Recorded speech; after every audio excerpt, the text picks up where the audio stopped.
Can't believe Willow's Requiem is the mid-season finale where we just get a Willow episode that has nothing to do with anything. Listen, that's probably what's gonna happen.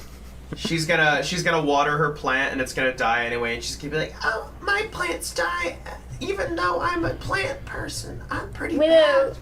bad." And she's just like, "I'm just half a witch, Willow," and then Luce is like, "Yeah," and then they never talk to her again.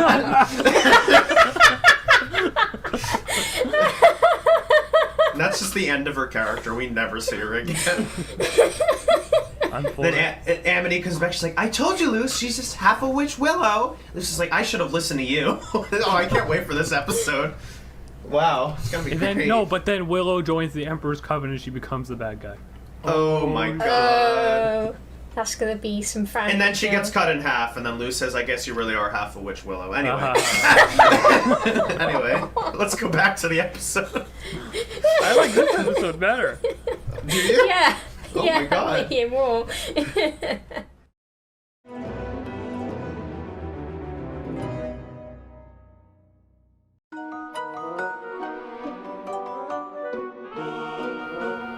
Man, this is really, really good. What the heck? I wasn't like hooked on it until like the second half when those other Coven heads showed up and like they started to fight. But once that happened, I was like, this is one of the best episodes of the whole show. Man. Oh, I was hooked as soon as Ida picked up an instrument and then things started happening. Yeah. I was like, oh yeah, they have the whole music as magic thing going on, which is one of my favourite tropes of all time. So, you know. Yeah, this is our first look at the Bard Coven. Like, we knew they existed, but we didn't see any Bard magic before now, right? They were secretly so cool. Badasses. One thing, this is a weird thing to compliment, I guess, considering I love musical numbers in the middle of shows, you know, like with singing and stuff, but I really appreciated just the, like, instrumental. They're just, like, this really pretty song, and they're not gonna make Ida start singing, like, a Rebecca Sugar song or anything. She just kind of, you know, true. Yeah. Which is really nice. Not that I don't love Rebecca Sugar songs, okay? I'm just saying, I thought it was really nice. She played such a sad, like when they did their duet at the end, it was so, Ida's face, it felt like she was playing with lament in her heart. Ida's Requiem, she called it. And part of why it was so corruptible might be because of the mood she was feeling at the time. Yeah, I mean, that's Maybe. true. That was the title of the episode, right? Yeah. Ada's Requiem. I mean, just the way in that scene that the photo fell out and the rain saw it and it did the close up on the photo and so like that was so good. And they were like, "Yeah, we're gonna like die here. It's fine, right?" Like, and then he's like, "Wait, no, she has something to live for here." I'm so man. Also, like, I don't care. I was like, "Oh no, we're skipping to the end of the episode. It's fine. It's fine. Just let it happen." Like when the Coven heads show up, like. Isn't oh my god, it's like, that's a very specific feeling. Like, I don't know, for me, like, when you know it's like, okay, here comes, like, the big, these are the big characters. I guess, like, when you see Diamonds for the first time in Steven Universe or something, or, like, for me, like, when the bee showed up and over the garden wall for the first time, you're like, okay, like, we're getting down to business now. You know what I mean? I love that. Honestly, when they all showed up at the beginning of, what was that last episode for us? It was like 2 weeks ago or something. I kind of thought that was just to show them, and then they would never be significant ever. They would just be like cool designs. But I'm really glad that they turned them into like a Fiendish Five like villain group. Chan, you've made me nostalgic for that Comic-Con extended song preview that we had of Yellow Diamond all those years ago, and how the crowd absolutely lost their mind when she turned around and you saw her eye. Made me very nostalgic. I remember that. Yeah, I mean, that's what it is. Like, you hear about these characters for so long and you think about them in concept, and then it's like, oh my god, here they are. Yeah, and the Abomination Coven head is an abomination himself? That's, like, interesting. Yeah, so... I guess that's the implication. Yeah, so what is with that? Does his level of magic allow him to turn himself into an abomination, to merge with his own chemicals? Like, I mean, you saw what he did to those witches. He transported them somewhere else entirely as part of his magic, almost like they evaporated into the goo themselves. I did comment during the episode, it would be, like, more epic if we never saw where they ended up. Oh God! I think the implication would be too strong if he died. Yeah, but yeah, I really loved his abilities. So it's a question of whether he is alive or not. Honestly. I took it as the same way you took it, where his abilities were so powerful that he could like merge himself with an abomination, essentially. I don't know. I mean, either way is cool, so I don't really care what the answer is. I mean, considering too, I'm thinking now like Amity's dad is like a scientist and does all sorts of abomination experiment stuff. So there's probably a lot to that type of magic that we haven't been hasn't been explained to us. The plot twist being that Amity's dad created the leader of the Abomination Coven or something like that. Like I could see that, or like they used to work together at least. Wait, Yeah. wait.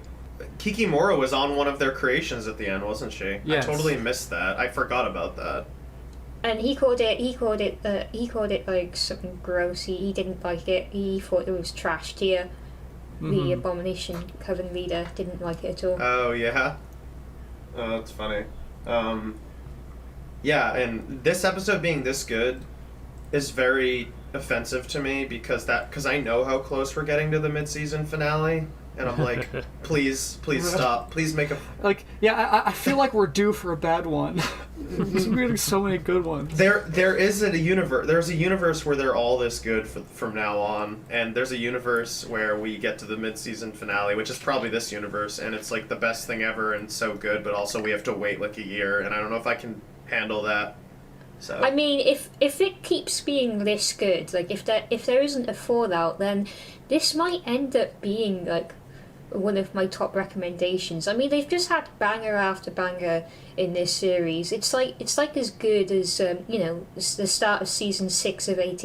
I mean, maybe it doesn't reach those highs yet, but that's the sort of consistency in the quality we're looking at. It's just been really good for the past 5 episodes. So I hope they continue this and it just keeps getting better. Yeah, I think it's really so far. It's reminding me a lot of, this is probably 20th time I've said this, but it reminds me a lot of Gravity Falls. How Gravity Falls, the second season, was, to me, from what I remember, like right now, was really strong compared to the first, and it was always working towards something. And Owl House season 2 here, every single episode has had some sort of lore thing, and then the next episode picks up right where it left off, so it makes it feel really great. Like our time isn't being wasted at all watching this. There's never been something that's been like disappointing. Every episode so far has given us something that is interesting. can I just say, like, actually my heart melted when King wanted to make his last name Clawthorn. Oh my god. Like, I know the King emotional stuff's hit or miss for like the whole group, but like, I don't know, I thought that was precious. This was the first good King moment. Like, I was too distracted by the freaking dad reveal to focus on the name thing, though. I wasn't even thinking about it, because like other times we're like, oh yeah, it's this again. Like it just felt good here. It felt like it fit. Oh yeah, you just reminded me. We saw King's dad. That was such a nice scene. I really liked that. I mean, I guess he's a hermit guy at the moment. Like, Yeah. I love King. just this like kind of quiet look at him. It's really nice. I expected Ida, like when they were getting interviewed up top, Ida was gonna just like shove them off the podium and be like, "Here is your baby, come get him, jerk," like on the camera or something. Yeah. But her streaming it is good too. How many followers does Ida have to have all those people watching? Yeah. It could have just gone viral. Also, we got to see if Bad Girl Coven is a real Instagram account. It is now. Ida being like, there's only like 100 people watching this this sports game. I have like 60,000 followers. Let me post it. Yeah. That's another thing. Rain as a character was awesome, and their relationship, oh my god, I just really liked it. It was great. Seeing Ida all blushy is interesting, huh? Do you think the implication was they were in a relationship before?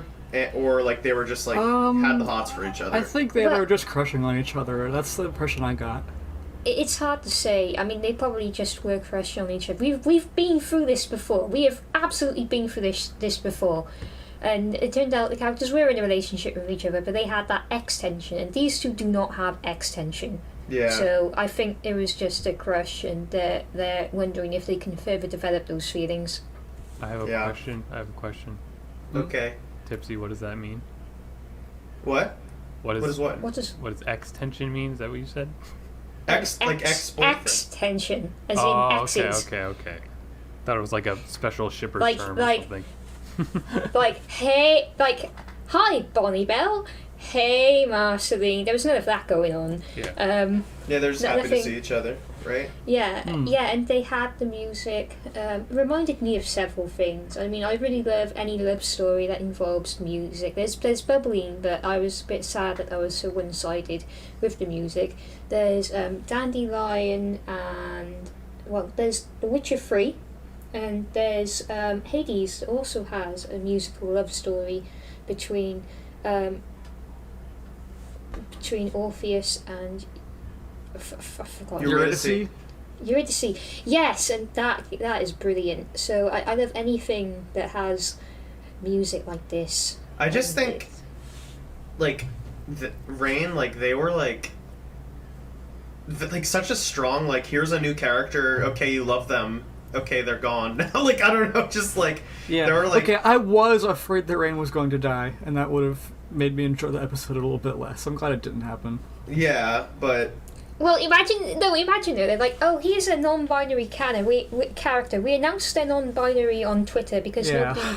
nobody describes them with they/them pronouns in the entire episode. No, they do. Ida does. Ida did, like... Did she? I didn't hear it. Yeah, like... Maybe other times too, I don't remember. But for sure, at the point where Ida was, like, leading them through the sewers, and then... Like, Ida was talking about Rain in the third person, and she said they. Oh, okay. I can't believe I missed that. And anyway, they're dead now. Imagine if that happened. That would not go down well. Yeah. But it's weird. My memory is just failing me right now. Like, I don't remember... Like, how well do they usually do, like, new character, like, in this show? Like, when we get introduced to a new character, how much do we usually like them? Golden Guard last time I loved. I mean, yeah, that was But amazing. when this whole group was showing up at the start of this episode, it was sort of where I was feeling like it was losing me a little bit. I was, I got that, like, oh boy, they're adding more characters type of feeling, but then as it went on, I was like, oh no, wait, this is like good new characters though. Yeah. and yet they still haven't done anything with Willow. And I know, she showed up in yeah. this episode though. Poor Willow. I can't wait for Willow's Requiem in the next week episode. Can't believe Willow's Requiem is the mid-season finale where we just get a Willow episode that has nothing to do with anything. Listen, that's probably what's gonna happen. She's gonna water her plant and it's gonna die anyway, and she's gonna be like, "Oh, my plants die, even though I'm a plant person. I'm pretty Willow. bad." And she's just like, "I'm just half a witch, Willow," and then Luce is like, "Yeah," and then they never talk to her again. And that's just the end of her character. We never see her again. Then Amity comes back. She's like, "I told you, Luce. She's just half a witch, Willow." Luce is like, "I should have listened to you." Oh, I can't wait for this episode. Wow, it's gonna be great. But then Willow joins the Emperor's Coven and she becomes the bad guy. Oh my god. Oh, that's gonna be some fan. And then she gets cut in half, and then Luce says, "I guess you really are half a witch, Willow." Anyway.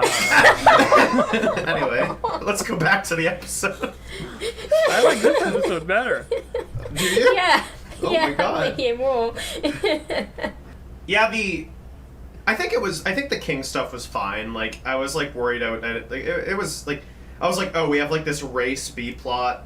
But it was okay. Like, it worked fine, I think. I was like, Yeah, the B plot was basically, it seemed a little bit disconnected. However, it was mostly to prop up the A plot, which is Ida feeling like she has no purpose Right. in life outside of looking after King and lose. And as soon as she her fear is that she will lose that purpose, and then she'll have nothing left other than being the owl lady who has lost all of her powers. And that's why she was so eager to die purposefully by eliminating Emperor Belos, so that she wouldn't have to confront being alone. And it was very heavy actually. Yeah. And Wayne was the one who was able to show her that she had something to live for. Yeah, and like all of that is communicated like in that one scene with essentially no dialogue, which is amazing. Yeah, that's why I loved it so much. Like, that song could have been like Ida just like, I am sad, I have children, they are gone. Yeah, but like Ida sort of does have power, but it's weird. It destroys things. Like, that's new. It's the curse. Yeah, Like, I guess we should what's talk that about mean? that. So, like, specifically, I guess, through her music, yeah, like, it I guess we Well, never I don't really know. But, like, figured she was using bard spells when it started happening, but she was. I think it might just be general magic. It She just was like, "Is seems my like that magic was the bad?" strongest her magic has been since she was like that we've seen Definitely. since she got cursed. What if bard magic works the same way as Luz's magic? What if it's not generated from Ida herself? What if it is in fact communication and words in the same way? Or through But it emotion. merges- She's definitely it- emotional. Yeah, and it merges with how Ida is feeling.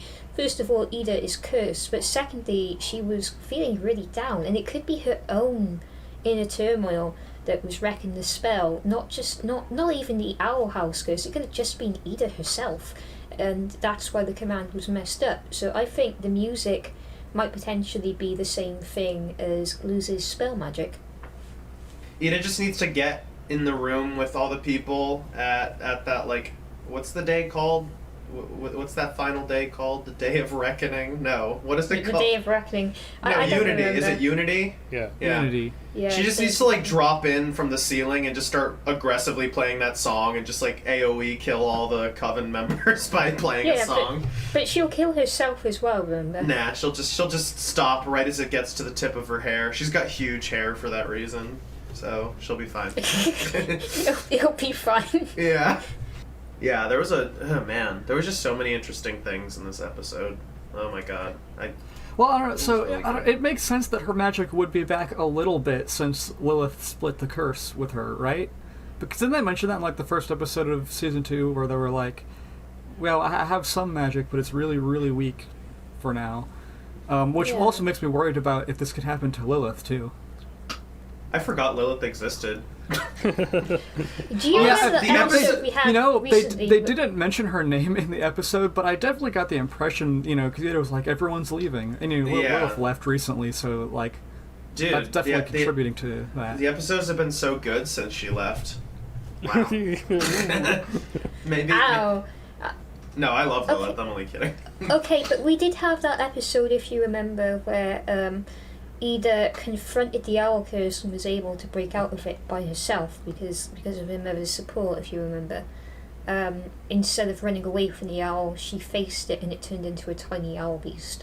But so we're sort of progressing how Ida feels about herself and her own situation. This episode is a nice follow-up from a different angle. I really like it. Yeah, I mean, especially because she's probably felt alone her whole life since that happened, and just felt like this is like a thing that makes her powerless, but she's like realizing there's people who love her, and she loves them too, and it's like, oh, maybe that's what she needs to beat the curse is love. Yeah, she's had to deal with it all by herself for so long, and the prospect of having other people in her life was originally terrifying for her. Now she's not sure what she'll do without them, but she's not very good at communicating that, which is why she was running away from when she thought King was going to say he's leaving. She didn't want to face it. Man, Disney should have let us watch these episodes before they decided to cancel this show. Those jerks. Like, they're like, oh, it's not popular enough. I think we're done with this. And then, like, 2 seconds later, the entire internet's like, this is my favorite show. No, I don't think they care about that. If there's something I don't like in this episode, it would be, in retrospect, like if I watched it a second time, the stuff at the beginning, or like where King is like, I'm gonna move out of the closet, and Luz is like, did you tell Ida your decision? It's like really making you think that he's gonna leave, but that not quite reminded saying it. me. That reminded me of Burning Low, where like the characters just weren't saying, like, what they were. What I can't even remember. It's been so long. But they're like, Princess Bubblegum's like, I have to tell Finn that thing. I'm going to tell him, and it's just like, oh, it's that he's gonna die because Flame Princess is gonna explode everything. They just like really vague about it, and I'm like, come on.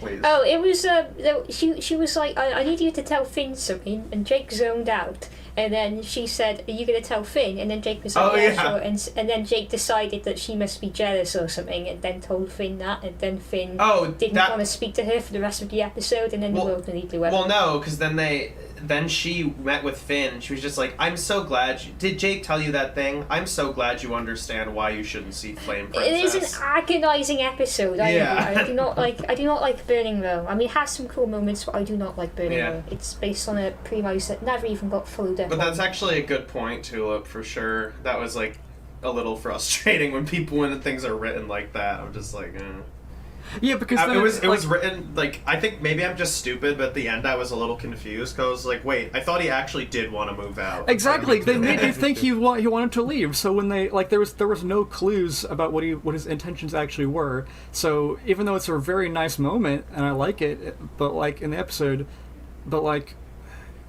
my brain literally feels went, like it comes out of nowhere. It's like my what? brain went like, oh, he wants to move out, but change his name. I get it. Then I guess not. Like literally too. I was so surprised that we saw his dad that every line of dialogue after that I didn't pay attention to. Yeah. So I thought he was still trying to leave. Man. Yeah. I mean, do you want to go to ratings, or is there any other thoughts? There's a lot in this episode that we haven't discussed. I'm trying to think about it now. I liked all the magic that was in the episode. I liked how many... there's a ton of wild witches that we didn't know about before, apparently. Oh, and as usual, Luce with her glyphs, so cool. Like, when she took that sharp turn by grabbing the vine, I'm like, oh my god, how are you so cool? It was funny to see that girl again, who then got arrested again. But she was from, like, the first episode, right? Where she was just like, I write fan fiction or something. Remember her? Oh, was it the same person? Yeah, that's why she said not again when she went in jail. That was the same person, I'm almost positive. Because I remember being like, that looks like Marceline. And I also thought that this time, so... Oh, okay, wait, before we move on to anything, do you want to mention the image that Nick posted before we started recording? Oh, yeah. Yeah. The one with Rain. I don't remember what episode that was in. I think that was... actually don't know. I was going to say, based on that ticket, it must have been the funny Pigman Shrink episode. No. No. It was we it was when her and Lilith played volleyball or whatever, right? That happened. Yeah, that sounds right. I don't know. So the sports episode, maybe. I don't know. Either way, it doesn't matter. I mean, I love that. I love seeing that kind of stuff. Yeah, so specifically, this is a podcast, so we should say that in that episode... Well, I was going to say... We'll do both. Yeah. So this is from a long time ago in Season 1. And we're like, yeah, there's a picture... Yeah, we talked about it. Like, I think we remember talking about it. The mystery... Because we weren't sure if that was Lilith next to Ida. Because she had red hair like Ida. And it was like, wow, that's a reveal. And then there was the third mysterious character who we went, well, that sure is a mysterious character. And we realised after watching this episode that it was Rain. Mm-hmm. Yeah, so they've been friends since childhood. I'm curious as to know what we said about it. Like, I feel like I'm specifically remembering that Tulip mentioned like, oh, they're in the Bard Coven. Yeah, I feel like I remember that too. I also might remember us being like, oh my god, is that a third sibling? I feel like I wouldn't have known that at that point in time. I don't know. I don't know. I feel like someone said something like that. I feel like I remember that too. I feel like you might have been particularly sharp about it, so perhaps. But yeah, I love this stuff for some reason. Like, when like a character's introduced and you find out they have a big history together, and you're like, oh, they actually planned this. They didn't just like write this in for this episode specifically. It's kind of nice, you know. Yeah. Mm-hmm. Definitely. Yeah. Too. Yeah. Someone informed us last episode that Golden Guard was in Season 1, like as in the background kind of, but he was there. Yeah, you showed us the picture of that, right? Or Tipsy did. Yeah. So I he just was always there. Made a fool of myself for not saying anything. Very, very unfortunate. Yeah. These apps are getting heavier and heavier. Oh, I thought you said the Golden Guard is getting heavier and heavier, and I was like, oh. Yeah, his dad is like, eat your Snickers, boy. He just gets really like thick armor. It's heavier, harder to move around in. Oh, poor guy. He's so agile. I don't want that for him. You know. Should we do ratings now? Yeah. I say 9. 1 point gone for that stuff I said I don't like, but the rest is great. Pog.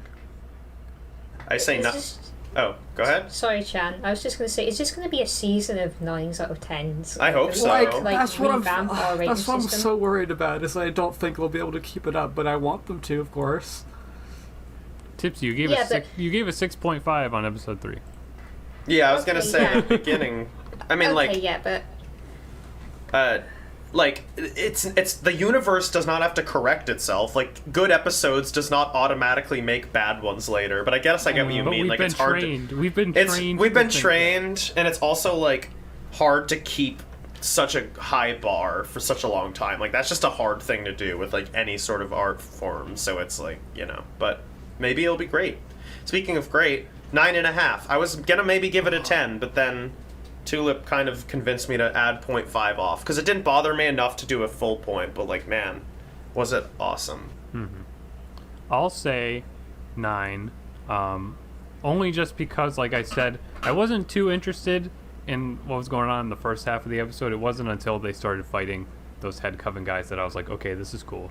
And then we got the big emotional music moment, Ida trying to kill herself, King King talking to people, King's dad reveal, all so quickly, and I was like, this is amazing. And honestly, I'm trying to remember, I feel like I've gotten a little emotional before from like Amity moments, but I think this episode was the most emotional that the show has made me.